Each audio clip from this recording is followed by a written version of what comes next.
আমরা নিরপেক্ষ নই। আমরা মুক্তিযুদ্ধের পক্ষে। শুধু দর্শক শ্রোতা, দৃষ্টিকোণ একাত্তরের পক্ষ থেকে আপনাদের সবাইকে স্বাগত জানাই। শত্রুকে পর্যুদস্ত করে, বহু ত্যাগ স্বীকার করে, বহু মূল্য পরিশোধ করে আমাদের এই বিজয় এসেছিল 16ই ডিসেম্বর 1971 সনে। কোনো সংগ্রাম, প্রতিরোধ, যুদ্ধ, বিপ্লব কোনো জাতিকে নিরঙ্কুশ বিজয় দিতে পেরেছে? এসব প্রশ্নের উত্তর শুনবার জন্য আজকে আমাদের আলাপচারিতায় সংযুক্ত হবেন 1971 সনের রণাঙ্গনের কৈশোর বা টিনেজ অতিক্রম করা 17 বছরের অমিত ত্যাগী একজন মুক্তিযোদ্ধা, যিনি 1971 সনে রণাঙ্গনে 1 নম্বর সেক্টরের অধীনে মুক্তিযুদ্ধে অংশ নিয়েছিলেন। প্রবাসী, সর্বজন শ্রদ্ধেয় জনাব তাজুল ইমাম। যুদ্ধফেরা যুবক কালক্রমে সৃজনে মননে পল্লবিত হয়েছেন একজন পরিপক্ক ব্যতিক্রমী মানুষ হিসেবে। তিনি একজন স্বনামধন্য চিত্রশিল্পী, ভীষণ জনপ্রিয় কণ্ঠশিল্পী, সফল গীতিকার, সুরকার। বহুমাত্রিক তার এই সৃষ্টিশীলতার একটাই কিন্তু উৎস, সেটি হচ্ছে স্বদেশ। তাজুল ভাই, আপনাকে পেয়ে আমরা গর্বিত, সম্মানিত। ধন্যবাদ লোপা। আহ, আমাকে সংযুক্ত করার জন্য আমি কৃতজ্ঞ আপনাদের কাছে। আর যারা শুনবেন, বাংলাদেশের গোটা বিশ্ব জুড়ে ছড়িয়ে থাকা বাঙালিরা, আপনাদের সবাইকে আমি শুভেচ্ছা জানাচ্ছি এবং আপনাদের বিবেক ও মননের আহ, মনোযোগ প্রত্যাশা করব আজকে আমার বক্তব্যের সময়। ধন্যবাদ তাজুল ভাই। আজকে আমাদের বিষয় হচ্ছে, আলোচনার বিষয় হচ্ছে দেশ আজ কোন পথে হাঁটছে। আসলে এর ভিতরেই আমাদের সমস্ত সমস্যা, উৎকণ্ঠা সবকিছু জড়িয়ে আছে এই প্রশ্নটার ভিতরেই। তো আজকের আলাপচারিতা শুরু করছি। হ্যাঁ, নিশ্চয়ই। কিছুদিন আগে একটা আলোচনায় আপনি বলেছিলেন 16ই ডিসেম্বর 1971 সালে আমাদের আসলে নিরঙ্কুশ বিজয় হয়নি। সেই সূত্র ধরে, এত প্রাসঙ্গিক আপনার উক্তিটি ছিল, তার সূত্র ধরে আজকে আমরা আলোচনার প্রথম শুরু করব আলাপচারিতা। এই মন্তব্যটি আজকের বাস্তব প্রেক্ষিতে বলা যায় 16ই ডিসেম্বরের প্রতিটি অর্জনকে তারা বর্জনের বিজয় উৎসব চলছে বাংলাদেশে এখন। এই প্রাথমিক অর্জন নস্যাতের ষড়যন্ত্রকে 1972 সনের বঙ্গবন্ধু সরকার গঠনের শুরুতেই শুরু হয়েছিল। এটার একটা ব্যাখ্যা আপনি আমাদেরকে দিবেন, সাথে আরেকটি প্রাসঙ্গিক প্রশ্ন আমি করে রাখি। সেই সময় কিন্তু আমরা যদি ইতিহাস পর্যবেক্ষণ করি 1953 বছরের, সেই সময়টাতেই কিন্তু একটা আমাদের যে বিজয়ী যে শক্তি যারা দেশ স্বাধীন করেছিল তাদের মধ্যে বিভাজন, হঠকারিতা, সন্দেহ, বৈরিতার সুযোগ নিয়ে কি রাজাকার আলবদর পরাজিত শক্তি ভিতরে ঢুকে গেছিল? এইটা একটু আপনি আমাদের দর্শকদের জন্য বলেন। গত 53 বছর ধরে মুক্তিযুদ্ধের পরপর থেকেই, পরের সময় থেকেই যে রাজনৈতিক আবর্তন বিবর্তন হয়েছে, হ্যাঁ, সেগুলো আমরা যতটা জানি, মানে আমরা যারা চাক্ষুষ সাক্ষী, জি। 50-এর মধ্য 50-এ জন্মেছি, তারপরে 60-এর দশকে স্কুলে পড়েছি, 70-এর দশকে কলেজে পড়েছি, তারপরে 80-90-তে পেশাদার জীবনে চলে এসেছি। আমাদের চোখের সামনে সবগুলো ঘটনা ঘটেছে। এর কিভাবে এটা প্রচারিত হয়েছে, কিভাবে প্রসারিত হয়েছে, কিভাবে পল্লবিত হয়েছে, কিভাবে পরাজিত হয়েছে, সবকিছু সাক্ষী আমরা।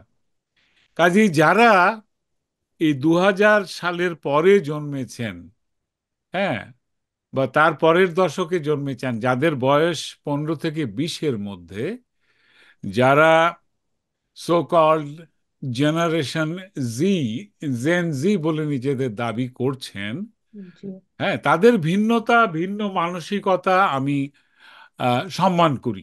ডেফিনেটলি আমাদেরই সন্তান, সন্তানের সন্তান বলতে হবে। তারা নতুন জেনারেশন, নতুন পৃথিবীর মানুষ, তাদের ভিন্ন ভাবনা থাকবে। সেটার প্রতি আমি পরিপূর্ণ সম্মান রেখে একটা কথা বলছি, সেটা হচ্ছে যে আমরা সন্তানদেরকে পথ প্রদর্শন করি, শাসন করি। কখন শাসন করি?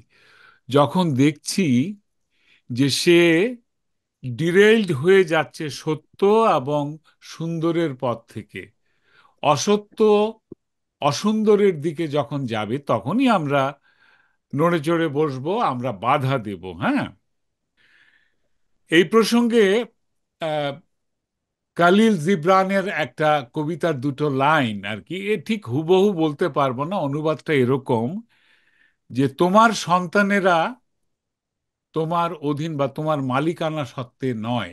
হ্যাঁ, তুমি তাদের মালিক নও, জি, তুমি ধনুকের মতো জি, এবং তারা হচ্ছে তীরের মতো।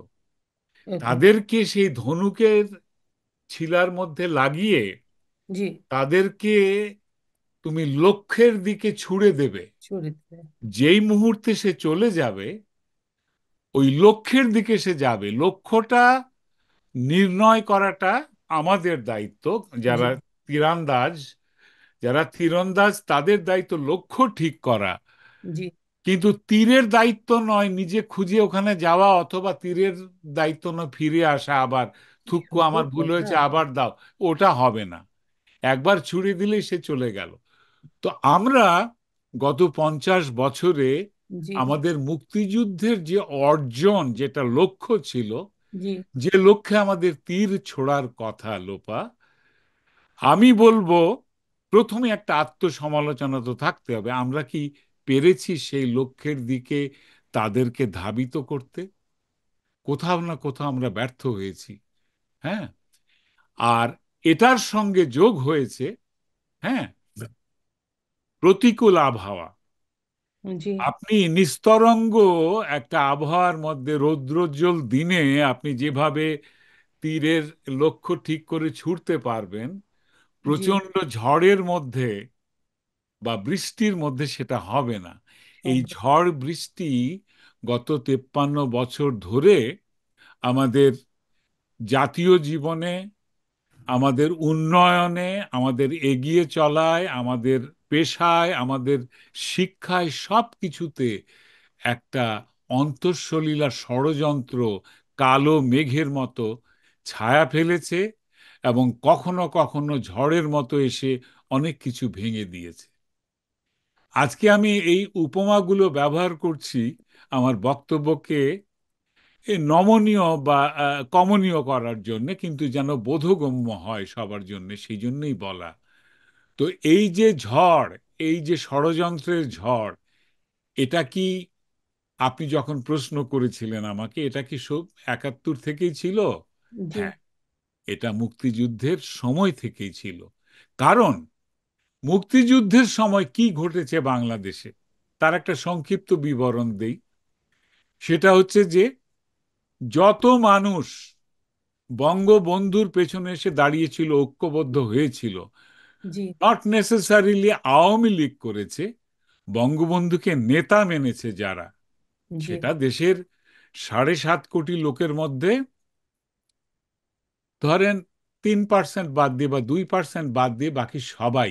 হ্যাঁ, জি, হ্যাঁ, বাকি 99 ভাগ মানুষ আহ ইয়ে করেছে, এটা সমর্থন করেছে, এসে দাঁড়িয়েছে। তার জন্যই তো আহ, আওয়ামী লীগ আহ, পাকিস্তান আমলে নিরঙ্কুশ বিজয় পেয়েছিলেন এবং ক্ষমতা গ্রহণ করার কথা ছিল।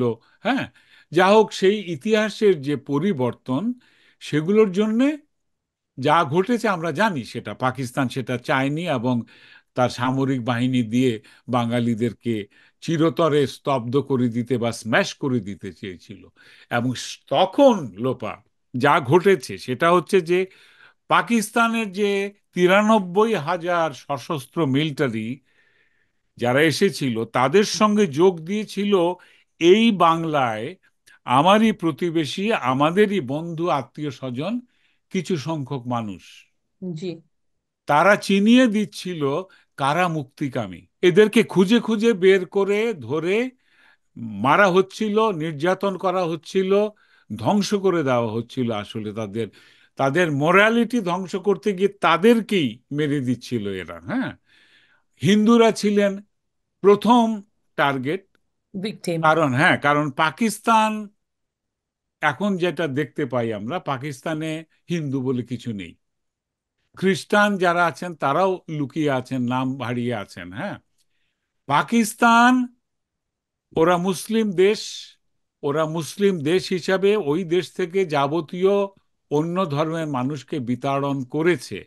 জি এইটা জি। 71-এ চলছিল, এই দেশে চলছিল। কিন্তু আমরা বাঙালিরা, আমরা সর্বধর্মে আমরা সহানুভূতিশীল, আমরা ধর্ম সহিষ্ণু। হ্যাঁ, হুম, ধর্ম সহিষ্ণু মানে কি? ধর্ম নিরপেক্ষতারই আরেকটা ওয়ার্ড আর কি। ধর্ম সহিষ্ণু মানে হচ্ছে যে আমরা একে অন্যের ধর্মকে সহ্য করি। হ্যাঁ, আমরা আমার দেশে অসাম্প্রদায়িক অসাম্প্রদায়িকতা এটাকেই বলে, তাই বলে। না? হ্যাঁ। আমি যখন মুসলমান, আমার ঘরে যখন আমি সকালবেলা উঠবো, আমার মা প্রথম কথা বলবেন, এই নামাজ পড়েছিস, নামাজ পড়ে আয়। হুম। অথবা আমাকে ভোরবেলা জাগিয়ে দেবেন। হ্যাঁ, এই বৃদ্ধ বয়সেও আমার মা খবর পাঠাতেন চলে যাওয়ার আগ পর্যন্ত, যে বাবা, এই এই তোমার জাকাত যত হয় এটা হিসাব করে তুমি দিয়ে দিও, আমি এখানে বিতরণ করব। অথবা কোরবানি দিতে চাইলে আমাকে বলতেন, আমি সেখানে ব্যবহার মানে তার সহায়তা করতাম কোরবানি দিতে। এখন কথা হচ্ছে যে এই যে ধর্ম পালন আমরা যেটা করি, বেশিরভাগ মুসলমান পরিবার, বেশিরভাগ বলতে আমি বলবো 90% মুসলমান পরিবার, আমরা ধর্ম পালন করি কিন্তু আমরা ধর্মান্ধ নই। আমরা ধর্মের জন্য অন্য কাউকে নিপীড়ন, হত্যা, লুণ্ঠন, অবদমন, অপমান এগুলো আমরা করব না, করি না। কিন্তু যে কারা করে, বাকি যে 10% আছে, তারা ধীরে ধীরে এই মৌলবাদের গভীর একটা গ্রিপের মধ্যে ঢুকে গিয়েছে। হ্যাঁ, অনেকেই, আমার চেনা জানা অনেকেই বিশ্বাস করতে শুরু করেছে যে হ্যাঁ, অন্য ধর্মের মানুষকে নিপীড়ন না করলে আমি আহ, ধর্ম পালন পুরোটা হলো না। এইগুলো কথা কারা ছড়িয়েছে? যারা এই মুক্তিযুদ্ধ কালীন এবং মুক্তিযুদ্ধ পরবর্তী সময়ে এরা ধীরে ধীরে মানুষের মনের মধ্যে মৌলবাদ ছড়িয়েছে তাদের সুবিধার জন্য। এই 53 বছর পর আজকে তারা মানুষের মনের মধ্যে যথেষ্ট ধর্ম ঘৃণা ছড়াতে পেরেছে, যার ফলে লোকজন দল বেঁধে ঠিক 71-এ যা করেছিল, হিন্দু নিধন, আওয়ামী লীগ নিধন, মুক্তিযুদ্ধের সমর্থকদের নিধন এবং বাংলা সংস্কৃতিকে ধ্বংস করে দেয়া, যেটা পাকিস্তানিদের প্রধান লক্ষ্য ছিল পাকিস্তান আমলে। আমাদের যে লেখক, সাহিত্যিক, বুদ্ধিজীবী, পণ্ডিত, ঢাকা বিশ্ববিদ্যালয়ের শিক্ষক, বিজ্ঞানী, ডাক্তার, এদেরকে যে নির্বিচারে বেছে বেছে নিয়ে গিয়ে হত্যা করেছিল, তার কারণ কি? যাতে আমাদের কোনো অভিভাবক না থাকেন, আমাদের পথ দেখানোর মানুষ যাতে না থাকেন, তখন এই মৌলবাদ ঢুকে দেওয়া সহজ হবে। তাই করেছিল তারা। এবং আজকে এই যে ইউনূস সরকার, যে তথাকথিত উপদেষ্টা সরকার বানিয়েছেন, পৃথিবীর আর কোনো দেশে কোনো উপদেষ্টা সরকারের কোনো দৃষ্টান্ত আমি দেখিনি। অন্তর্বর্তীকালীন সরকার আমাদের দেশে ছিল, এটাকে মেনেও নেওয়া হয়েছিল, এটাকে আবার উঠিয়েও দেওয়া হয়েছিল। ওরা একটা ডিস্টিংক্ট ডিজাইনড গভর্নমেন্ট বডির মাঝখানে মেশিন। এটা সরকারের নিয়ম কানুনকে যদি লোপা, ওই প্রশ্নে আমি আসবো তাজু ভাই। হ্যাঁ হ্যাঁ, ওরা সেটা করতেন। কিন্তু এরা যারা উপদেষ্টা, এরা কি করছেন সেটা নিয়ে আমরা এখন একটু আলোচনা করি। আপনি বলেন লোপা আর এবার। না, আমি জানতে চাচ্ছি যে এই যে আমাদের ভিতরে বিভাজনটা ঢুকিয়ে দিল, এটা কি আমরা এই যে যারা আমরা জয়ী হয়েছিলাম, আমরা যারা এই শক্তি আছে, আপনারা যারা মুক্তিযুদ্ধ করে বিজয় অর্জন করেছিলেন, আপনাদের মধ্যে বিভাজনের সুযোগটা নিয়ে কি ওরা ঢুকে গেল? না, ওরা বিভাজিত করলো আমাদের। কিভাবে সম্ভব হলো এই বিভাজনটা করা? মানে কোথায় আমরা ফেল করে গেলাম? কোথায় ফেল করে গেলাম? আমরা যে মুক্তিযুদ্ধের যে চেতনা যেটা বলি সংক্ষেপে, সেটা জি কি ছিল? সেটা কি ছিল? আমাদের সংবিধান তো না। জি। আমাদের আমাদের সংবিধান। আমাদের সংবিধানের যে প্রধান যে কথাগুলো, গণতন্ত্র, ধর্মনির সমাজতন্ত্র, সমাজতন্ত্র, ধর্মনিরপেক্ষতা, এবং আরেকটা কি আমার দেখতে হবে। যাই হোক, সব ভালো ভালো জিনিস, এবং সেটার মধ্যে প্রথম পৃষ্ঠাতেই আছে যে আমরা আধুনিক বিশ্বে, আমরা উন্নত শিক্ষিত জাতি হিসেবে, সমাজতান্ত্রিক জাতি হিসেবে আমরা নিজেদের প্রতিষ্ঠিত করব। এই তো, এটাই তো জি, আমাদের লক্ষ্য হওয়া উচিত। আমাদের লক্ষ্য ছিল। তাহলে আমরা লক্ষ্যে পৌঁছাতে পারিনি কেন? যতগুলো সরকার এসেছেন স্বাধীনতার পর থেকে, ইনক্লুডিং বঙ্গবন্ধু, বঙ্গবন্ধু শেখ মুজিবুর রহমান সময় পেয়েছিলেন মাত্র 3.5 বছর, জি, তারপরেই তাকে সরিয়ে দেয়া হয়। জি, তাকে যে সরিয়ে দেওয়া হলো, তিনি কি সঠিক লক্ষ্যে এগুচ্ছিলেন, যার ফলে তিনি পথের কাঁটা হয়ে গেলেন, তাকে মেরে ফেলতে হলো? এদেশে, এই উত্তর আমেরিকায় এই দাস প্রথাকে নির্মূল করার কথা যিনি বলেছিলেন, যিনি বিলে সই করেছিলেন, আব্রাহাম লিঙ্কনকে গুলি করে লিঙ্কন। মারা হয়েছে, হ্যাঁ। কিন্তু হাকিম নড়েছে, হুকুম নড়েনি, তাই না? তারপরে জন এফ কেনেডির সময় এসে যখন এই কৃষ্ণাঙ্গদের যে মার্টিন বর্ণ লুথার। বৈষম্য অধিকার, সেগুলোকে উনি রদ করে দিলেন কলমের, এক মাত্র 2 বছর সময় প্রেসিডেন্ট ছিলেন এদেশে, হ্যাঁ। তিনি বর্ণ বৈষম্য, সামাজিক বৈষম্য, এইসবের বিল পাশ করে এগুলোকে বন্ধ করে, সেগ্রিগেশন বন্ধ হয়ে গেল। তিনিও কিন্তু বাঁচতে পারলেন না।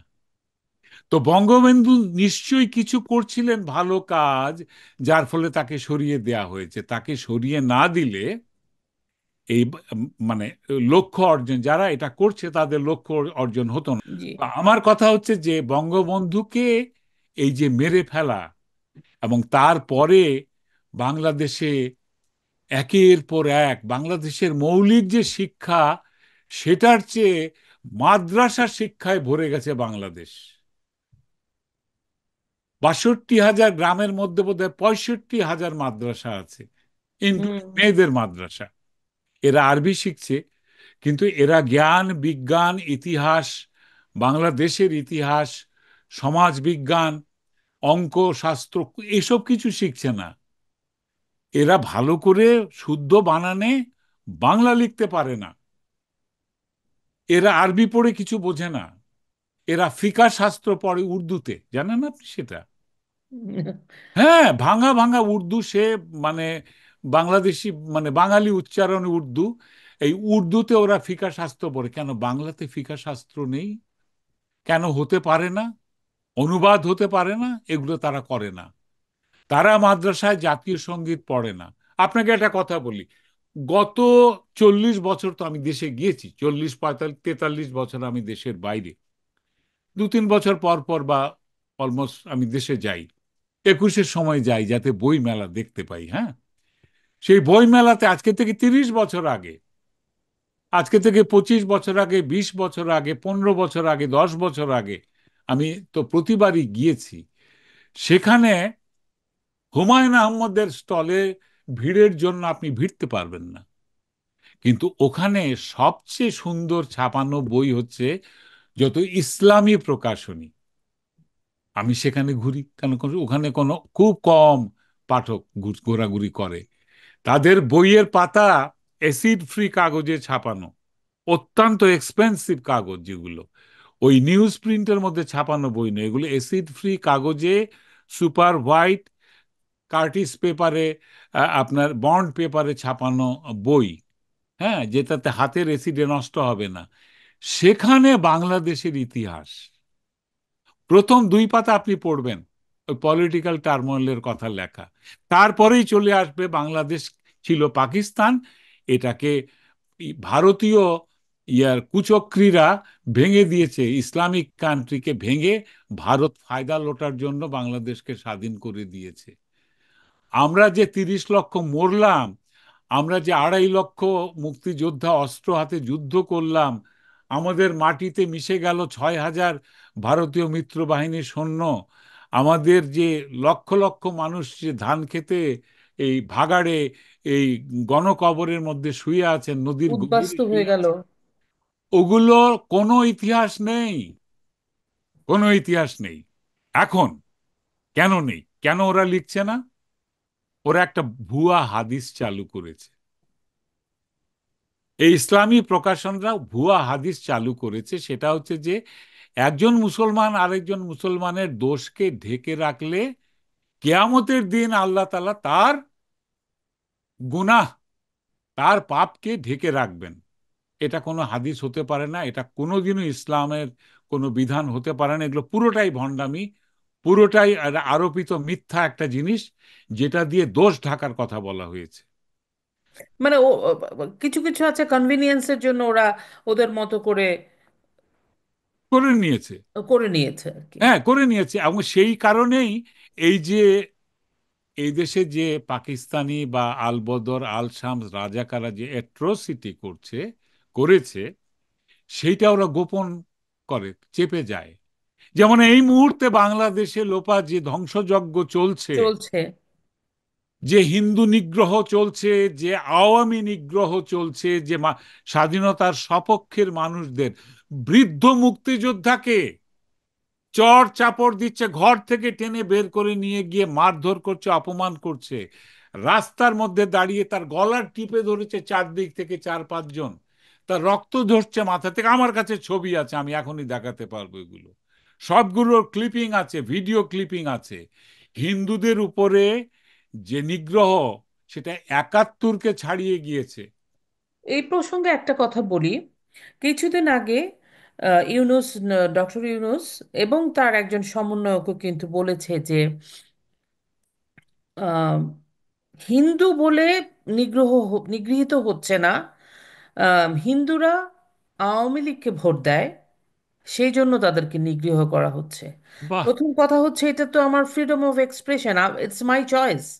আমি যদি আওয়ামী ভোটও, লীগের আমলে, আওয়ামী মানে কি লীগ আওয়ামী লীগ, 15 বছর সরকার ছিল। মানুষ সরকারের অনুগত হয়। সরকারের মানব দল বেঁধে মানুষ গিয়ে পিটিয়ে তাদের দাবি আদায় করে না, মানুষ সরকার অনুগত হয়। সেই সরকার নিয়ে যদি সমালোচনা থাকে সেটা অন্য জিনিস, সেটা কিন্তু আমি সেটা বলবো সরকারের অনুগত হওয়ার কারণে কেউ অপরাধী হতে পারে না।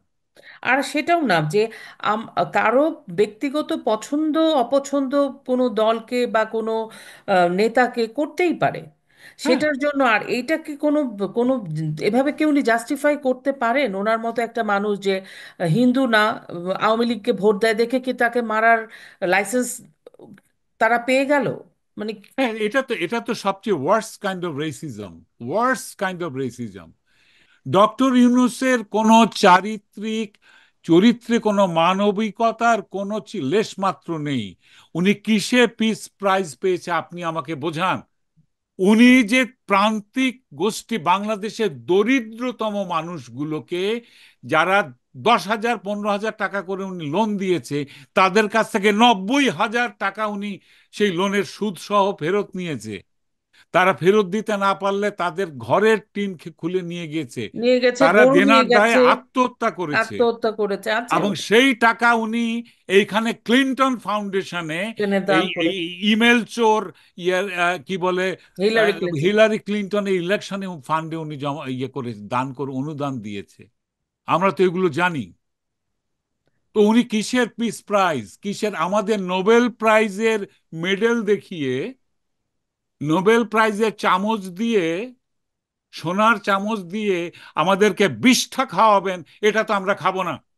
আমার মাটির শানকিতে আমি ভাত খেতে চাই। আমি নোবেল প্রাইজের সোনার থালায় বিষ্ঠা খেতে চাই না। এই মৌলবাদের, এই হিংসার, এই জঘন্য রকমের অমানবিক কাজ চলতেছে এখন বাংলাদেশে। আপনি জানেন, খানিকক্ষণ আগে আমার এক হিন্দু বন্ধু কল করেছে, হাউমাউ করে কাঁদছে যে আমার বোনটা, আমার ছোট ভাইটা দেশে। আমি জানি না তারা কি আতঙ্কের মধ্যে ঘরের মধ্যে দরজা বন্ধ করে বসে আছে।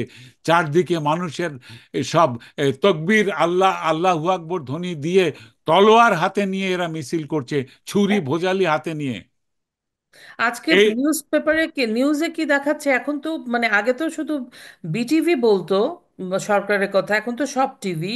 ওরা বলতে চাচ্ছে যে যেই আইনজীবীটাকে মারা হয়েছে সেটা নাকি সনাতন ধর্মাবলম্বীর মানুষরা করেছে, যা কিছু করেছে তারা সনাতন ধর্মাবলম্বীরা। সনাতন ধর্মাবলম্বীরা তো একটা, তারা যে 5ই আগস্টের পরে যে তারা তাদের উপর যা গেল অত্যাচার, সেটার জন্য তারা প্রতিবাদ করছিল, শান্তিপূর্ণ প্রতিবাদ, তারা কথা বলছিল রাস্তায় বসে।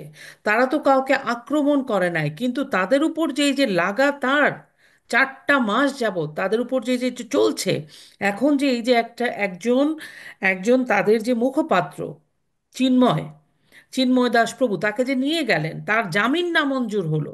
তো এগুলোর কি কোনো মনে তো হচ্ছে যে আওয়ামী লীগের সাথে সাথে এরা ভিন্ন ধর্মাবলম্বী মানুষকেও মানে নির্মূল করে দিবে। এরা এরা দেখেন, এই যে এলিগেশনটা এনেছে, দেশদ্রোহ, পতাকা দেশদ্রোহ। অবমাননা, হ্যাঁ, জি। পতাকা অবমাননা। আমার কাছে লিংক আছে, পতাকা রাস্তার মধ্যে বিছিয়ে তার উপর দাঁড়িয়ে নামাজ নামাজ পড়ছে, পড়ছে, হ্যাঁ। হ্যাঁ। প্রথম কথা হলো যে পতাকা মাটিতে বিছানো পৃথিবীর সব দেশে নিষিদ্ধ আইন। পতাকা মাটি স্পর্শ করবে না, কারণ পতাকা হচ্ছে পুরো জাতির সিম্বল। সিম্বল। পতাকাকে স্যালুট করা হয়, সেটা আরবেও করে, পাকিস্তানেও করে। ওদের যে প্রভু পাকিস্তান, সেই পাকিস্তানেও ওই চাঁদতারাওয়ালা পতাকাকে প্রত্যেক দিন দুবার স্যালুট করে। কোনো দেশে পতাকা মাটিতে স্পর্শ করতে পারবে না। এখানে ওরা ধর্মকে ব্যবহার করছে পতাকাকে অপমান করার জন্য। ধর্মও হয়নি, আর দেশপ্রেমও হয়নি, দেশপ্রেম দুটোই তারা হয়নি। লঙ্ঘন করেছে। হ্যাঁ। আর যে হিন্দুদের যে যে অপবাদটা তারা দিচ্ছে যে হিন্দুরা জবাই করেছে, না, হিন্দুরা জবাই করে না। হিন্দুরা, বাংলাদেশের সংখ্যালঘু হিন্দুরা ভয়ে কম্পিত।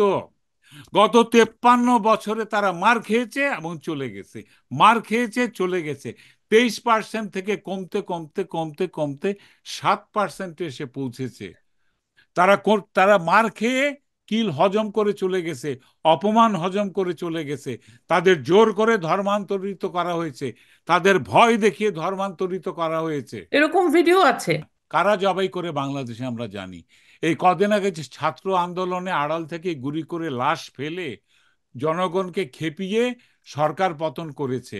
এই ফর্মুলা আবার ইউজ করছে এরা এরা ইসকন এবং হিন্দু সম্প্রদায়ের বিরুদ্ধে। হিন্দু সম্প্রদায় গত 53 বছরে বাংলাদেশে, স্বাধীন বাংলাদেশে কোনোদিন কোনো প্রতিবাদ করে নাই। এই প্রথম তারা প্রথম প্রথম। প্রথম তারা সংঘবদ্ধ হয়েছে, একত্রিত হয়েছে। এবং লোপা, জি। এই যে এই যে তথাকথিত যে বিপ্লবী সরকার হয়েছে বাংলাদেশে, জি। এরা কিন্তু মানুষের ঐক্যকে ভয় পায়। আর এরা আরেকটা জিনিস শিখে গেছে যে দল বেঁধে ডান্ডা হাতে গেলে সবকিছু সম্ভব।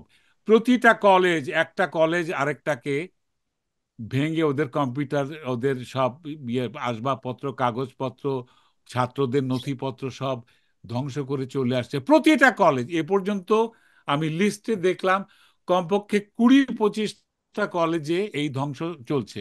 এখন লোপা, আমার প্রশ্ন হচ্ছে যে এই যে মব স্টাইলে গিয়ে দখল করা, লুট করা, জি। এটা তো আমরা 5ই আগস্টেই দেখলাম। দেখলাম। হ্যাঁ, আমরা কি কোত্থেকে এটা শুরু হয়েছে আমরা দেখলাম। এটা কন্টিনিউ করছে, কিন্তু শুধু স্কুল, একটা মাদ্রাসা কিন্তু লুট হয় নাই। না। মাদ্রাসাতেও কিন্তু অনেক দামি দামি কম্পিউটার আছে। আচ্ছা, অনেক দামি ওদের দামি মধ্যেও কিন্তু হেফাজতি মাদ্রাসা আছে, কওমি মাদ্রাসা আছে, ওই আবার দেওবন্দি মাদ্রাসা আছে। মাদ্রাসা। না, আছে না? মাজার মাজার অ্যাটাক হয়েছে হয়েছে শুরুর দিকে। মাজার অ্যাটাক হয়েছে, মাজার অ্যাটাক হয়েছে। কিন্তু মাদ্রাসা হয় নাই। মাদ্রাসা হয়নি। হ্যাঁ, মাদ্রাসার মধ্যে তো ভিন্ন মত আছে। আজকে হিন্দু লিঞ্চিং এ হেফাজত যতখানি সন্ত্রাসী, জামাত শিবির সন্ত্রাসী, হিজবুত তাহরির সন্ত্রাসী, ওখানে হুজি, ওখানে সব কিছু আছে। ওদের চেহারা দেখলে বোঝা যায় যেগুলো সব আইএস এর লোকজন, আইসিস এর লোকজন, এরা সবাই আছে। এরা দাঙ্গা বাঁধাতে চাচ্ছে। তো দাঙ্গা হলে তো লোপা, দুই পক্ষের মানুষ যখন লড়াই করে এবং একে অন্যকে ধ্বংস করে, ওটাকে দাঙ্গা বলা যায়। কিন্তু বাংলাদেশে এখন যেটা হচ্ছে, এটা মাস কিলিং হচ্ছে, এটা জেনোসাইড হচ্ছে হিন্দুদের উপরে বেছে বেছে। এবং স্বাধীনতা পক্ষের লোকেরা ওই যে ভাবছে এখন মুসলমান বাঙালি, আমার বাবা ছিলেন মুক্তিযোদ্ধা, আমার দাদা মুক্তিযুদ্ধ করেছেন, আমার চাচা মুক্তিযুদ্ধ করেছেন, আমরা বাংলাদেশের ভূমিপুত্র, আমরা নিরাপদে আছি, আমাদেরকে আক্রমণ করছে না, হিন্দুদেরকে তাড়িয়ে তারপরে আপনাদেরকে ধরবে। হ্যাঁ, মানে আপনি দেখেন যে এই যে প্রথম আলো, এই যে ডেইলি স্টার, মানে গত ওরা থেকে ওদের 15টা লাল বছর বাহিনীকে কি সাপোর্ট হলো করে এখন? যাচ্ছে। হ্যাঁ। গত 15 বছর যে ওনারা যেভাবে লিখছিল গত সরকারের কথা, শেখ হাসিনার কথা, আপনি দেখেন প্রথম আলোর সামনে ওরা নাকি গরু জবাই করছে, সেই গরুর মধ্যে নাকি প্রথম আলোর সম্পাদকের সম্পাদক ছবি মতি সেঁটে গরু, দিয়েছে। মতি গরু। আর বলছে কি গরু জবাই করে ওরা নাকি, স্পষ্ট শুনেছি আমি, বলেছে এই মিথ্যুকগুলো কিন্তু আবার কথা বদলায়, এখন তো যেহেতু ভিডিওর যুগ এখন তা সম্ভব না। বলেছে যে গরু যেহেতু হিন্দুদের দেবতাই, গরু জবাই করার মাধ্যমে আমরা হিন্দুদেরকে জানিয়ে দিতে চাই যে এই বাংলাদেশে হিন্দুবাদ থাকবে না। আরে, প্রতি বছর গোটা পৃথিবীতে লক্ষ লক্ষ গরু জবাই হচ্ছে, কোনোদিন তো হিন্দুত্ব ধ্বংস হয়ে যায়নি, তাই না? আর হিন্দু যদি হিন্দু হিন্দু মানে গরু যদি হিন্দুদের দেবতাই হয়, লোপা, তাহলে গরু কোরবানি কেন হবে, ধর্মীয় ভাবে কেন সিদ্ধ হবে, কেন হালাল হবে গরু? গরু তো হিন্দুদের দেবতা, ওটা মুসলমানদের জন্য হালাল কেন হবে? ধর্মগুরুরা এই ব্যাপারে কোনো কথা বলে না কেন? সৌদি আরবে তো উট কোরবানি দেওয়া হতো, গরু তো না, ওখানে তো গরু তেমন নাইও, এখন হয়তো ইম্পোর্ট করে, ছাগল আছে। কাজেই গরু মেরে হিন্দু জব্দ, এটা হচ্ছে গিয়ে অত্যন্ত নিম্নমানের ভোঁতা একটা একটা ম্যানিয়াক টাইপের একটা সিদ্ধান্ত। বিভিন্ন দেশে মুসলমানরা আক্রান্ত হয়েছে। আমরা জানি আহ, নিউজিল্যান্ডে এক লোক, সে বডি ক্যাম লাগিয়ে, শরীরে ক্যামেরা লাগিয়ে, ফুল আর্মস, দুই হাতে লোডেড অটোমেটিক আর্মস নিয়ে মসজিদে ঢুকে গুলি করে ম্যাসাকার করেছে। হ্যাঁ। ম্যাসাকার করে দিয়া। কেন করেছে? কারণ তার আগে এরকম একটা ম্যাসাকার মুসলমানরা করেছে, ওইটার প্রতিশোধ নিয়েছে। কিন্তু সভ্য দেশ যেহেতু, সেহেতু সঙ্গে সঙ্গে নিউজিল্যান্ড সরকার, অস্ট্রেলিয়া হাই অ্যালার্ট দিয়ে এই ধরনের যেটা এক্সট্রিমিজম, এটাকে বন্ধ করেছে। এই আমেরিকাতে এক্সট্রিমিজম বেড়ে ওঠে না কেন? কারণ কঠোরভাবে এটাকে দমন কঠোরভাবে করা এটাকে হয়। দমন করা হয়। ব্রিটেনে এক্সট্রিমিজমের কত জায়গায় বোমা বর্ষণ হয়েছে, সাবওয়েতে বোমা মেরেছে, ওখানে বিভিন্ন মলে টলে বোমা মেরে মানুষ মেরেছে, ফ্রান্সে মেরেছে, সব জায়গায় মেরেছে। কোথাও তো ওই মুসলিম ম্যাসাকার মার্ডার হয় নাই। 911-এর পরে এই আমেরিকার, খোদ আমেরিকার নিউ ইয়র্ক শহরের ইসের মধ্যে, ইকোনমিক হার্টের উপরে, ভেইনের উপরে যখন আঘাত হেনেছে, আমরা ভেবেছিলাম গোটা আমেরিকায় লিঞ্চিং হবে, মুসলিম লিঞ্চিং। দু একটা বড় জোর দু চারটা বিচ্ছিন্ন ঘটনা ঘটেছে। পাগড়ি মাথায় দেখে শিখদেরকে মেরেছে, ওরা ভেবেছে ওরা মুসলিম। কিন্তু এছাড়া এই গণহারে, এই ঘরে ঘরে গিয়ে হিন্দুদের মেয়েদেরকে উঠিয়ে আনা এবং তাদের ব্যবসা প্রতিষ্ঠান, তাদের সোনার দোকান, তাদের দোকানের জিনিসপত্র লুট করা, এগুলো তো ঘটে নাই কোথাও। আজকে এগুলো ঘটছে, ইউনূস সরকার এগুলো জানেন, দেখেন, কিন্তু প্রচারও করতে দিচ্ছেন না। না আর উনি তো এই বলেছেন মিডিয়াগুলো যে মেরুদণ্ডহীন, তারাও হ্যাঁ, প্রচার করছে না। এবং গোটা পৃথিবীর কাছে উনি জবাবদিহি লুকাবার জন্য এগুলোকে অস্বীকার করে যাচ্ছে। আপনি একটা জিনিস খেয়াল করে দেখবেন যে এই যে দেশের মধ্যে এত কিছু হচ্ছে প্রতিদিন, এই যে ছাত্র, আবারও তো ছাত্র মারা গেল, কলেজে কলেজে সংঘর্ষ, মানে পিটিয়ে মেরেছে, আমার চলছে। কাছে ভিডিও আছে, আজকে আমি স্ক্রিন শেয়ার করতে পারছি না। মোল্লারা পিটিয়ে, কলেজের ছাত্রকে, দুটো ছাত্রকে হ্যাঁ, পিটিয়ে এবং মারছে ওরা সিঁড়ির কি মধ্যে। করেছে জানেন ওইটা? ওই ভিডিওটা সরিয়ে দিয়েছে যেহেতু পাঞ্জাবি পায়জামা পরা, হ্যাঁ। সেই জন্য। তো এখন আমার প্রশ্ন যে দেশটা আসলে কারা চালাচ্ছে? মনে হচ্ছে যে এই সমন্বয়করা না, এই যে ইউনূসের উপদেষ্টারা, কারা বোঝা যাচ্ছে না তো। অপদার্থ, অপদার্থ সবগুলো। এই না, আসিফ নজরুল অপদার্থ একটা, আর যেগুলো সমন্বয়ক হয়েছে এগুলো তো বাচ্চা ছেলে। এরা, এদের তো একটা একটা কি বলে, পিকনিক পার্টিও চালাবার মতো বা কলেজের একটা ক্লাব চালাবার মতো তো এদের এদের সেই অভিজ্ঞতা নেই, তারা দেশ চালাতে এসছে। তারা উপদেষ্টা হয়েছে, তারা একে ওকে ধমকাচ্ছে, তারপরে তাদেরই বন্ধুরা সবাই আবার রাস্তায় মিছিল করছে। আর সেটার অনুসারী, সেটার অনুকরণে এই যে মোল্লারা এই যে হামলা চালাচ্ছে, ধ্বংস করছে, একে অন্যকে এই পেটাই করছে, ইসকনের অনুসারীরা বা হিন্দু কমিউনিটিরা একটা সমাবেশ করেছিল। সেই সমাবেশে যাওয়ার সময় রংপুরে রাস্তায় ওই পাড়ার লোকজন, গ্রামের লোকজন লাঠিসোঁটা নিয়ে এদের উপরে আক্রমণ করেছে। এই উস্কানি কে দেয়? সমন্বয়করা দিয়েছে, এটা আমি বলবো না, আমার হাতে প্রমাণ নেই। কিন্তু উস্কানি যারা দেয় তাদেরকে প্রশ্রয় দেয় এই সমন্বয়ক। ওরা জানে না যে গোটা বিশ্বে বাংলাদেশের মান এখন একটা মবের মুল্লুক হয়েছে, মব সিটি, মব কান্ট্রি হয়েছে এটা। এখানে দল বেঁধে গিয়ে মেরে পিটিয়ে সব জিনিস ইয়ে করা হচ্ছে, কেউ একটা কোনো আইন একটা মানছে বিষয় না। তাজুল ভাই এই প্রসঙ্গে জানতে চাই আর কি আপনার কাছ থেকে। তারপরেও এত কিছুর পরেও গত 4 মাসে আবার ডক্টর ইউনূস তো 100 দিনও উদযাপন করলেন। আমি জানি না কি নিয়ে উনি কি কি অ্যাচিভ করলেন, যাই হোক। গত 4 মাসে কিন্তু তারপরেও আপনি দেখেন ছাত্ররা আবার আন্দোলন নেমেছে। রিক্সা, মোটর চালিত রিক্সা, তারপরে বিভিন্ন ছোট ছোট, তারপরে একবার আনসার বাহিনীরা নামলো। আন্দোলন কিন্তু ছোট ছোট হচ্ছে। কিন্তু এর মাঝে এখন কি একটা ভ্যাকুয়াম, যে কেউ একা একজন দাঁড়াতে হবে, তাহলে দাঁড়াবে কারা? আওয়ামী লীগের মতো একটা শক্তিশালী দল, এরকম একটা দল, কোনো নেতা নেই রাস্তায়। সব নেতারা আসলে কোথায়? এবং হ্যাঁ, রাস্তায় নামলে তাদের জেলে নিবে, অনেকে হচ্ছে প্রচুর। জানেন যে বিশেষ করে তৃণমূলের নেতারা ভীষণ বিপদে আছে, মারছে। আজকের এই যে 4টা মাস, আমি প্রথম মাসটা বাদ দিলাম, তারা হতবিহ্বল হয়ে গেছে। আম, শেখ হাসিনাকে দেশ ছেড়ে যেতে হয়েছে, বাধ্য হয়েছেন তিনি। আমি, কিন্তু 4 মাস হয়ে গেল, একটা নেতা নাই, একটা কোনো দিক নির্দেশনা নাই, এরা রাস্তায় নেই। কিন্তু রাস্তায় তো মানুষ আছে, এই যে সনাতন ধর্মাবলম্বীরা আছেন, তারপরে অনেক রিক্সা আছে, আন্দোলন কিন্তু হচ্ছে টুকটাক। এখন যদি আওয়ামী লীগ কোথায় আসলে? এখন আওয়ামী লীগের যদি ঘুরে এভাবে না দাঁড়াতে পারে এই সময়টাতে, তাহলে এই দলের ভবিষ্যৎ কি?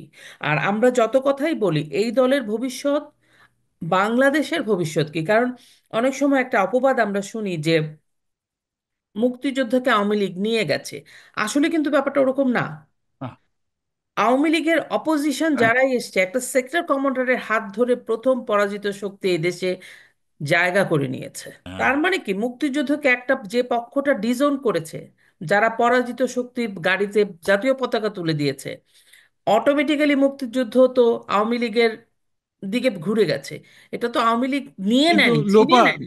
কি? সেটা ছাড়াও বামরা অনেক কঠিন সমালোচনা করেন, হ্যাঁ, জি। কিন্তু বামরাও কিন্তু কোনোদিন আওয়ামী লীগকে বাদ দিয়ে শুধু মুক্তিযুদ্ধকে ওরা কোনোদিন ন্যারেট করতে পারেননি ন্যারেট তাদের। করতে পেরেছে? না, কখনো করেননি, চানই তো পারেননি। নি।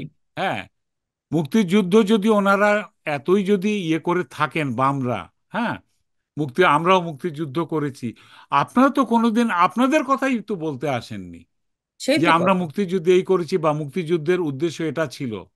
মুক্তিযুদ্ধের সমাজতন্ত্র যখন ধ্বংস হয়ে যাচ্ছে, ধর্মনিরপেক্ষতা ধ্বংস হয়ে যাচ্ছে, কোনোদিন তো আপনারা রুখে দাঁড়াননি। আওয়ামী লীগের পক্ষ নিতে হবে কেন? কেন? কাজে দেখা যাচ্ছে এদিকে যে আওয়ামী লীগ ছাড়া দেশের স্বাধীনতা, সার্বভৌমত্ব, মুক্তিযুদ্ধকে কেউ লালন করে না। আওয়ামী লীগের যদি অন্যান্য 100টা দোষও থাকে, ওই একটা গুণের জন্য কিন্তু আওয়ামী লীগকে এখন পর্যন্ত এই বর্তমান বাংলাদেশে কমপক্ষে 40% লোক একদম অন্ধভাবে ইয়ে করবে, সমর্থন দিয়ে যাবে আজকে, কমপক্ষে আমার ধারণা, মানে এটা আমার অনুমান থেকে বলছি আমি, আরো বেশি হতে পারে। হ্যাঁ, হ্যাঁ, আপনি দেখেন না তাজুল ভাই, এই যে ওরা আন্দোলনটা করলো, শুরুতে কিন্তু ওরা দেশের গান দিয়ে শুরু করলো। হ্যাঁ, আমাদের গানগুলো, আমাদের মুক্তিযুদ্ধের গানগুলো গানগুলো, দিয়ে শুরু করলো, ইরহারাই ঢেউয়ের সাগর, দেবসাগর পাড়ি দিয়ে পড়ে।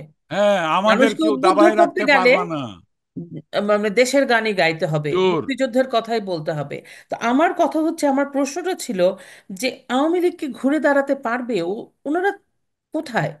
মানে আমি আমি তো সেই প্রেডিকশন আমি পারবো না, কারণ আমি তো কোনোদিন রাজনীতি করিনি।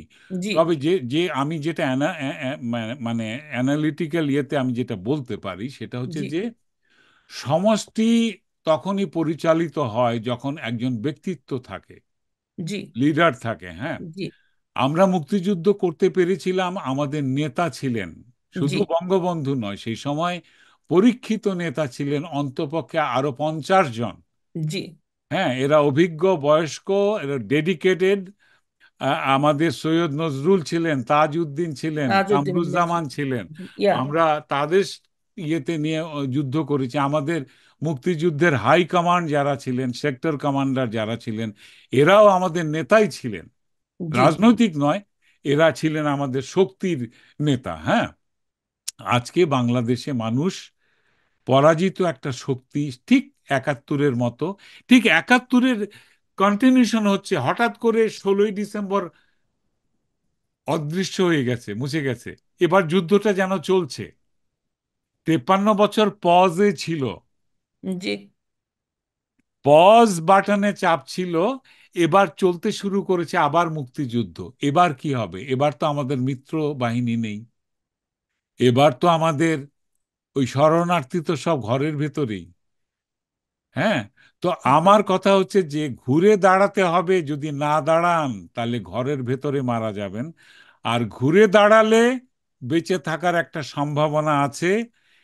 এই যে দেখেন, আজকে হিন্দু কমিউনিটি, বাংলাদেশের মাইনরিটি কমিউনিটি, জাস্ট একসঙ্গে হয়ে, ঐক্যবদ্ধ হয়ে এরা ঘুরে দাঁড়িয়েছেন বলে আজকে এরা ভয় পেয়েছে, আজকে এরা ফাঁসিয়ে দিতে চাচ্ছে। আজকে ওই চিন্ময় ব্রহ্মচারীকে এরা দেশদ্রোহী বলছে, কারণ উনি ওই ওনার দলের পতাকা, ঠিক যেরকম আওয়ামী লীগের পতাকা থাকে বা বিএনপির পতাকা আছে, জাতীয় পার্টির না, পতাকা হ্যাঁ, আছে, হ্যাঁ, ওরকম একটা পতাকা তুলেছে। ওরা বলতে চাচ্ছে, আমার কাছে এই ভিডিওটাও আছে, ওরা বলতে চাচ্ছে বাংলাদেশের পতাকার ওপরে ওদের পতাকা লাগিয়েছে। আমি ভিডিওটা দেখেছি, বাংলাদেশের পতাকার পাশে লাগিয়েছে, বাট বাংলাদেশের পতাকা ওটা নয়। ওই পতাকাকে যারা তুলেছে তারা দেশদ্রোহী, কারণ ওই পতাকার সূর্যের চারদিকে 4টা চাঁদ তারা আছে পাকিস্তানি পতাকার। গো টেক এ লুক, আপনি ভিডিওটা ভালো করে দেখেন। অন্ধ মানুষ, বাংলাদেশের ধর্মান্ধদের বলছি, বাংলাদেশের পতাকার মধ্যে পাকিস্তানি চাঁদ তারা যে লাগিয়েছে, সেই কুলাঙ্গার হচ্ছে দেশদ্রোহী। ইসকন দেশদ্রোহী নয়। বাংলাদেশের পতাকার উপরে জামাতে ইসলামও তাদের পতাকা লাগিয়েছে, দেশদ্রোহী তাদেরকে তখন বলা হচ্ছে না। পতাকা মাটিতে বিছিয়ে তার উপরে দাঁড়িয়ে আছে, বৃষ্টির পানিতে পতাকা ভিজে গেছে, সেটার উপরে দাঁড়িয়ে ওটাকে কার্পেট হিসাবে ব্যবহার করছে। সেটা অপমান নয়, সেটা সেটা পতাকার অবমাননা নয়। এই যে যারা এই ছাত্র আন্দোলন করছে, তারা বসে প্যালেস্টাইনের পতাকা নিয়ে ছবি দিচ্ছে, মানে সলিডারিটি উইথ প্যালেস্টাইন, খুব ভালো কথা। প্যালেস্টাইনের পতাকা হাতে, আর বাংলাদেশের পতাকাটা ঘাসের উপরে পড়ে আছে তেনার মতো। তো কার কাছে কি শেখাতে আসবেন আপনি? ওই যে লোপা, আপনি বলেছিলেন যে আমরা কিছু শেখাই না, তো ওরা তো অনেক বেশি জানে পৃথিবীর। খুঁজে দেখ না, ইন্টারনেটে জাস্ট গুগল সার্চ করে দেখুক যে পতাকার রাইট কি, পতাকার সম্মান কি। ওখানে পরিষ্কার লেখা আছে পতাকা মাটিতে স্পর্শ করবে না। ওখানে ইসকন যদি তাদের পতাকা লাগিয়ে থাকে, তো যে পতাকার উপরে লাগিয়েছে বা পাশে লাগিয়েছে, সেই পতাকাটা তো প্রথমেই অপমান করা হয়েছে ওখানে পাকিস্তানি চাঁদ তারা দিয়ে। আপনারা কারা? মুক্তিযুদ্ধকে চুরি করতে চান? 30 লক্ষ এখানে পাহারাদার আছে, তো 2 লক্ষ মা বোনের সম্ভ্রম আছে। বাংলার মানুষ ঘুরে দাঁড়াবে। আজকের এই ডাকাতি চিরকাল থাকে না। গেরস্তের জীবন কিন্তু রেস্ট অফ দ্য লাইফ, তার ফসল, তার উন্নয়ন, তার বাড়ি, তার জমি, তার চাষ, এটা হচ্ছে কৃষকের জীবন। ওই এক রাতের ডাকাত আপনারা। ওই ডাকাতি করে কিছুই নিয়ে যেতে পারবেন না। এই দেশটা খুব সুন্দরভাবে চলছিল, আপনারা হ্যাঁ, একদম থামিয়ে দিল। একদম ওলট পালট লন্ডন ওলট ভন্ড পালট করে করে দিল। দিয়েছে। করে দিয়ে আজকে কাঁদতেছে মানুষ। রাস্তা বলে যে আমি একটা 1.5 লাখ টাকা আমার জমানো টাকা আমার বউয়ের গয়না বিক্রি করে আমি একটা এই যে মেশিন রিক্সা, যে কি ইলেকট্রিক রিক্সা হ্যাঁ, কিনেছে, মোটর চালিত রিক্সা। মোটর চালিত রিক্সা। কাঁদতেছে যে আমাকে ওটা কেড়ে নিয়ে গেছে, এখন আমি পেমেন্টও দিতে পারছি না, উপার্জনও করতে পারছি না, আমার বউ বাচ্চা না খেয়ে আছে, হাউমাউ করে কাঁদছে। এই দেশে মেশিন রিক্সা কারা চালু করেছে? সরকার চালু করেছে। কোন সরকার? ডোন্ট আস্ক মি কোন সরকার। গড ড্যাম ইট, আপনি সরকার, আপনি ওকে পেটের ভাতের ব্যবস্থা করে দেন। ওর পেটে লাথি মারছেন কেন আপনি? লক্ষ লক্ষ মানুষ না খেয়ে আছে।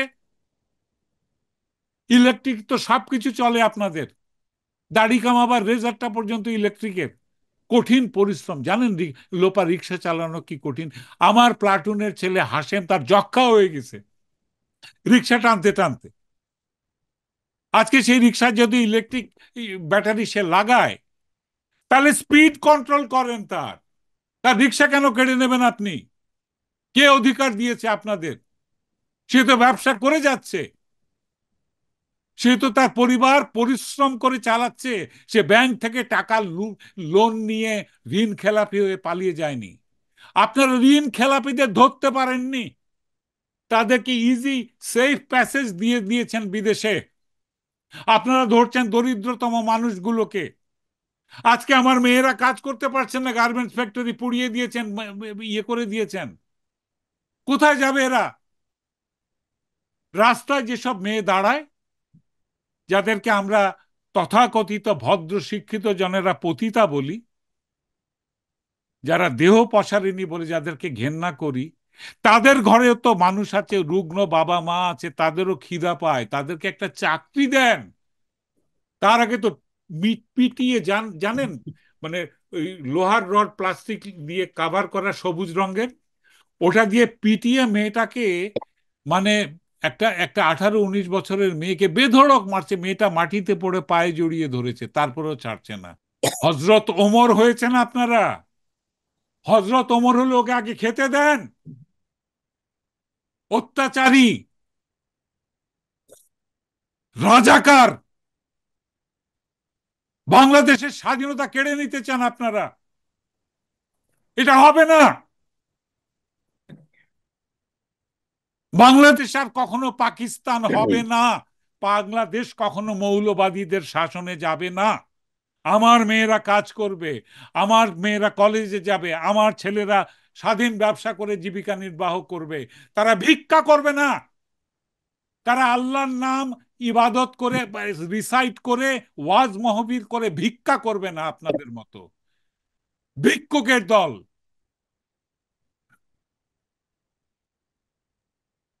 আমি জানি যে আসলে আপনাদের এরকম একটা ইয়ের মধ্যে, মানে আসলে এটা এত জীবনের, আপনি 17 বছর বয়সে মুক্তিযুদ্ধে গেছেন।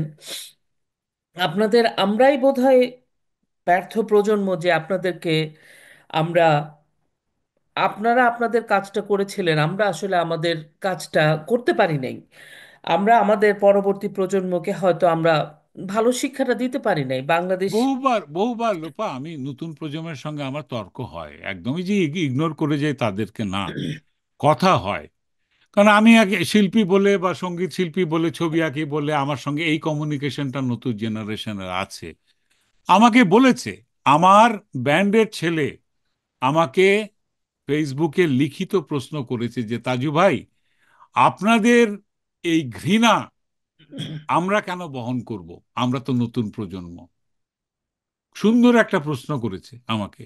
তাই তো, তাই তো আমরা 71-এ যে নির্যাতিত নিপীড়িত হয়েছি, আমরা যে চোখের সামনে দেখেছি আমাদের মেয়েদেরকে লাঞ্ছিত হতে, আমাদের মা বোনদেরকে যুদ্ধ থেকে ফিরে এসে বিরান হয়ে আছে, সেই বাড়ি পুড়িয়ে দিয়েছে, বোনটাকে ধরে নিয়ে গেছে, মা বাপকে মেরে লাশ নদীতে ফেলে দিয়েছে, সেই মুক্তিযোদ্ধা লেখাপড়া করতে পারেনি, জীবনে দাঁড়াতে পারেনি, আমরা এগুলো দেখেছি।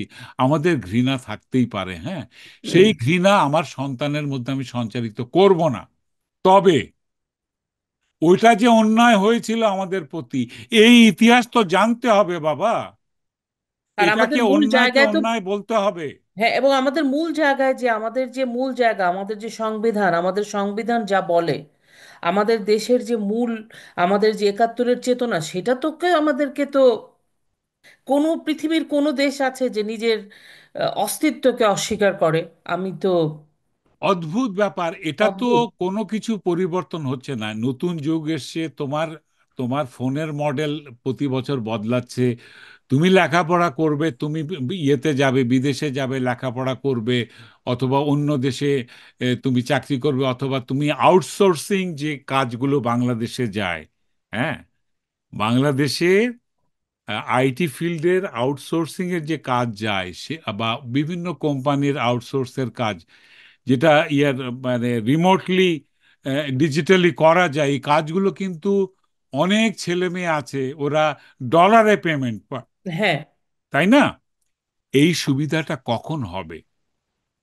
তুমি যখন তোমার নিজকে শিক্ষিত করতে পারবে, তুমি ইউনিভার্সিটিতে গিয়েছো, মনোযোগ দিয়ে পড়াশোনা করবে, তুমি অন্য কলেজ আক্রমণ করে তাদের লুট করে তাদের কম্পিউটার নিয়ে আসবে, তোমার কিছু হবে না। তুমি গোটা বিশ্বের কাছে, পৃথিবীর কাছে তোমার বিশ্ববিদ্যালয়, তোমার শিক্ষা, এগুলো সব ওরা ভিডিওতে দেখতে পায়, ওরা সব ইউটিউবে পড়াশোনা না দেখতে করে পায়। অটো পাস চেয়ে যাবে। অটোপাস চেয়েছো তোমরা, তোমরা দাবি করে কি, হাসি পায় যে বৈষম্য বিরোধী আন্দোলন করেছে, কাজে কোনো বৈষম্য হতে পারবে না, সবাইকে পাস দিতে হবে।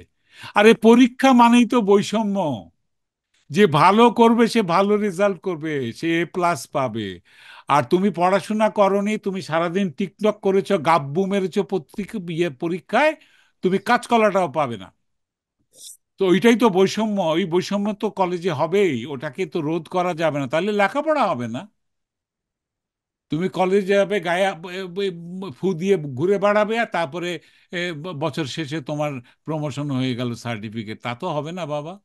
গোটা পৃথিবীতে শিক্ষার মান নিচু হয়ে গেলে বাংলাদেশের কোনো ইউনিভার্সিটি থেকে অন্য কোনো ইউনিভার্সিটিতে তোমাকে টিসি দিবে না, তোমার গ্রেড ওরাকে অ্যালাউ করবে না, তোমার সাবজেক্টের তোমার মার্কআপ এগুলো ওরা মোটেও গ্রাহ্য করবে না। হ্যাঁ, সো এগুলো করে লাভ নেই। এখন দেশ যারা চালাতে পারে তাদের হাতে দেশ চালাতে দাও। পুলিশকে মেরে ধরে তাড়িয়ে দিয়েছো, পুলিশকে মেরে ফেলেছো, লাশ ঝুলিয়ে রেখেছিল হিজবুত তাহরিরা, তোমরা পারো করনি সেটা আমি জানি, কিন্তু তোমাদের আড়ালে থেকে বাবা, এই যে পুলিশের লাশ পেয়েছো, আজকে তো পুলিশ তো কই তোমাদের উদ্ধার করতে আসে না, কেন যাবে? তার তো কোনো চাকরির, তার জীবনেরই কোনো নিরাপত্তায় রাষ্ট্র দেয়নি, সে তার ইউনিফর্মটা পড়েছে, তারপরেও তোমরা তাদের গায়ে হাত দিচ্ছ। তোমরা মিলিটারিদের গায়ে হাত দাও। তো এইভাবে, এইভাবে যদি দেশ চলে, এটা তো দেশ চলা বলে না। একটা জাহাজের মাস্তুল ভেঙে গেছে, হাল ভেঙে গেছে, পাল ছিঁড়ে গেছে, এটা জাস্ট পানিতে ভেসে আছে, স্রোতের কূলে ভেসে যাচ্ছে, আমার কাছে তো মনে হচ্ছে দেশটা এখন এরকম একটা ভাঙা জাহাজ।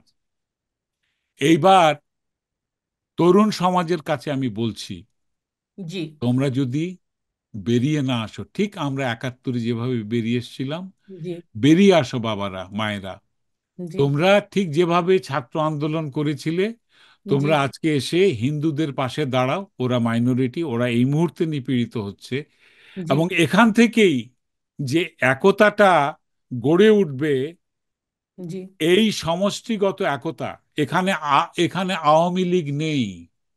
আওয়ামী লীগের নেতৃত্ব আবার ফিরে এসে প্রধানমন্ত্রী বা স্বরাষ্ট্রমন্ত্রী হওয়ার কোনো ব্যাপার নেই, তোমরা হবে। তোমরা নিজেদের ভেতর থেকে নেতৃত্ব উঠে আসবে, শুধু একতার দরকার। এক হয়ে বলতে হবে আমাদের দেশ একটা কত সুন্দর একটা উন্নয়নের দিকে যাচ্ছিল, মানুষের মানসিকতা পরিবর্তন হয়েছে, মানুষ ব্যবসা করছে, সৎ ব্যবসা করছে, পরিশ্রম করে নিজের নিজের ব্যবসাকে দাঁড় করিয়েছে, গার্মেন্টস শিল্পে উন্নত করেছে, রপ্তানি বাণিজ্য করেছে, আমদানিও করছে বেছে বেছে, হ্যাঁ। সেই দেশটা, সে অর্থনৈতিক যে সুন্দর আবহ তৈরি হয়েছিল, সেই দেশটা এখন লণ্ডভণ্ড। এটাকে ইকোনমিক্যালি পুরোপুরি ভেঙে দিয়ে হাত পা ভেঙে যেভাবে লুলা বানায় ভিক্ষা করানোর জন্য, আমার পুরো জাতিকে লুলা বানিয়ে ভিক্ষুক বানিয়ে সেখানে ওই বিদেশি পরাশক্তিদের প্রমোদ ভবন বানানো হবে। আর এই ডক্টর ইউনূস, উনি বাংলাদেশের মাটির সাথে ওনার আর কোনো শিকড় নেই। ওনাকে ডেকে এনে অ্যাপয়েন্টেড, ওনাকে বিদেশি পরাশক্তি অ্যাপয়েন্টেড উপদেষ্টা প্রদান করেছে। উনি গিয়েছেন এই ইয়ের ইউক্রেনের, সরি, ইস্ট ইউরোপের কোন সম্মেলনে, ওই পেছনের সারিতে দাঁড় করিয়ে রেখেছে। কারণ উনি কোনো দেশের প্রধান না। ওরা অগণতান্ত্রিক কোনো সরকার প্রধানকে মানে না। উনি অগণতান্ত্রিক, স্বেচ্ছাচারী, এবং তার নিজের কোনো রকমের অ্যাডমিনিস্ট্রেটিভ পাওয়ার নেই ওই সরকারে।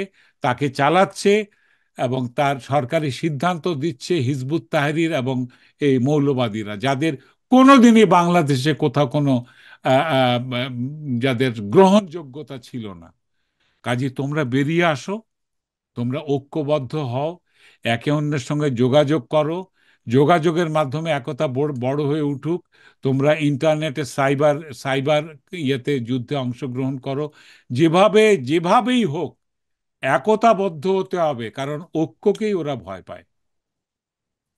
আর আজকে যে হিন্দু নিগ্রহ হচ্ছে, চিন্ময় ব্রহ্মচারীকে যেভাবে ব্রহ্মচারী। অন্যায়ভাবে, সম্পূর্ণ অন্যায়ভাবে তার নামে মিথ্যা মামলা দিয়ে, এবং যে লয়ারকে খুন করা হয়েছে, এটাও আমি বিশ্বাস করি এটা ভিডিও আছে, কারণ ভিডিওর মধ্যে দেখা যাচ্ছে কারা আক্রমণ করছে। ওগুলো শ্রীচি মানে কি বলে, ইসকনের বা হিন্দু সম্প্রদায়ের মানুষ না। ও এইভাবে হত্যা করে লাশ ফেলে যারা ক্ষমতায় এসেছে তাদেরই ওই লাশ ফেলা বাহিনী ওখানে অ্যাক্টিভ হয়েছে। একটা দাঙ্গা লাগাতে চায়, একটা একটা ম্যাসাকার করতে চায়, একটা একতরফা ভাবে গণহত্যা চালাতে চায় এরা। আমি অত্যন্ত আতঙ্কিত এবং ডিস্ট্রেসড, যেটাকে বলবো আমি। আমি মানতে পারছি না, সহ্য করতে পারছি না অন্যায়। বাংলাদেশে যারা আছেন, যারা কথা বলতে পারছেন না, আমি আপনাদের হয়ে, আপনাদের বিবেকের হয়ে আমি এই উচ্চারণ করে গেলাম। আমার যত বড় বিপদ আসুক আসুক না কেন, আমি এর তোয়াক্কা করি না, গ্রাহ্য করি না। আমি বিবেকের কথা বলে গেলাম। বাঙালি জেগে উঠুন, বাংলাদেশের সব মানুষ, পাহাড়ি মানুষ, সবাই জেগে উঠুন। এই দেশ আপনাদের। এরা মৌলবাদের মোল্লাদের দেশ না। এটা পাকিস্তান বা আফগানিস্তান হবে না। এটা বোকা হারামিদের দেশ না। এটা আইএসআই এর দেশ না। এটা বাঙালি, মুসলমান, হিন্দু, বৌদ্ধ, খ্রিস্টানদের দেশ। এটা সেইভাবে থাকবে যেভাবে এটা গড়ে উঠেছিল, যেটা যেটা যে ভিত্তিতে এটা গড়ে উঠেছিল। স্বাধীনতা একটা সোনার থালা, আমরা এনে সেই থালাটা দিয়েছি, শূন্য থালা। সেই থালাতে কি পরিবেশন করবেন এটা আপনাদের দায়িত্ব। আজকে এখানে মৌলবাদের বিষ্ঠা, ময়লা, আবর্জনা দেয়া হয়েছে সেই সোনার থালায়। ছুঁড়ে ফেলে দেন, ধুয়ে ফেলেন, মুছে ফেলেন।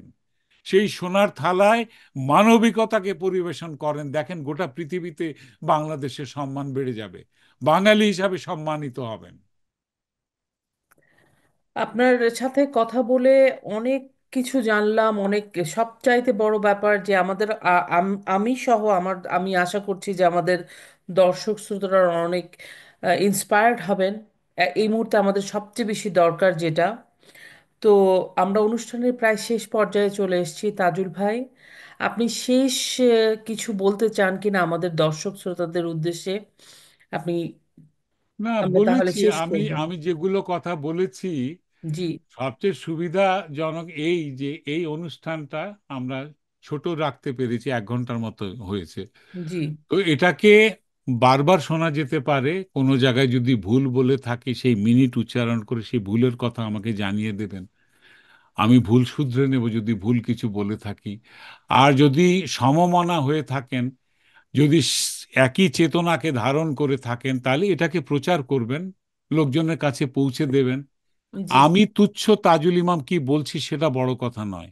মানে আমি এটা বড় কথা নয়, কি বলছি সেটা হচ্ছে কি বিবেচনা করার বিষয়। সেই জিনিসটাকে আপনারা দয়া করে বিবেচনা করুন। দয়া করে মানুষের পাশে অবশ্যই। দাঁড়ান, মানবিক হন। এই কুকুরকে যেভাবে বিষ খাইয়ে মারা হচ্ছে, ঠিক সেভাবে মানুষকেও বিষ খাইয়ে মারা হবে, পিটিয়ে মারা হবে। আপনারা কি এগুলোকে সমর্থন করতে পারবেন? আপনি কি ঘুমাতে পারবেন যদি দেখেন আপনার বন্ধু এই গণপিটুনিতে নিহত হয়েছে? নিজেদের বিবেককে যদি জাগ্রত করেন, সাড়া দেন, পথে বেরিয়ে আসেন, ঐক্যবদ্ধ হন, এছাড়া আর কিছু বলার নেই আমার। একতা ছাড়া, ওই মুক্তিযুদ্ধের সময়ও যখন চলে গিয়েছিলাম যুদ্ধে, আমার মা বাবার একটাই সান্ত্বনা ছিল যে ঘরে থাকলে তো এখানে এসে মেরে যেত অথবা পথে মরে যেত। যুদ্ধে গেছে ভালো হয়েছে, যুদ্ধে যদি মারা যায় তাহলে অন্ততপক্ষে বলতে পারবো শহীদ হয়েছে। দেশ স্বাধীনের জন্য মারা গেছে, দেশ স্বাধীন করতে গেছে আমার ছেলে, আমার মেয়ে। তো আপনারা তো এখন সেই দুর্যোগ এসছে আবার, একাত্তর চলে এসছে আবার, এদের হাত থেকে দেশকে বাঁচাতে হবে। আর এখন যারা সরকার, অপদার্থ, অপদার্থ, একদম কিছুই করতে পারেনি, একশো জন কোনো চিহ্ন দেখাতে পারেনি, কোনো একটা ঐক্য তৈরি করতে পারেনি। স্কুল কলেজগুলোতে শান্তি প্রতিষ্ঠা করে শিক্ষার পরিবেশ ফিরিয়ে আনতে পারেনি। ওরা সুন্দরবনে বাঘ কয়টা বংশ বিস্তার করছে সেই গবেষণায় ব্যস্ত।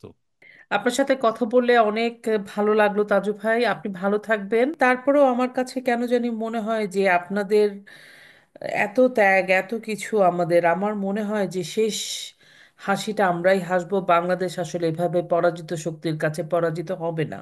বলেছি তো, এটা দুঃস্বপ্ন, এটা কেটে যাবে। দুঃস্বপ্ন হবে না। এই ডাকাতরা থাকতে পারবে না, ডাকাত কোনোদিন গেরস্ত হয় না। শুধু দর্শক শ্রোতা, আবারও কথা হবে অন্য কোনো অতিথির সাথে। ভালো থাকবেন। জয় বাংলা।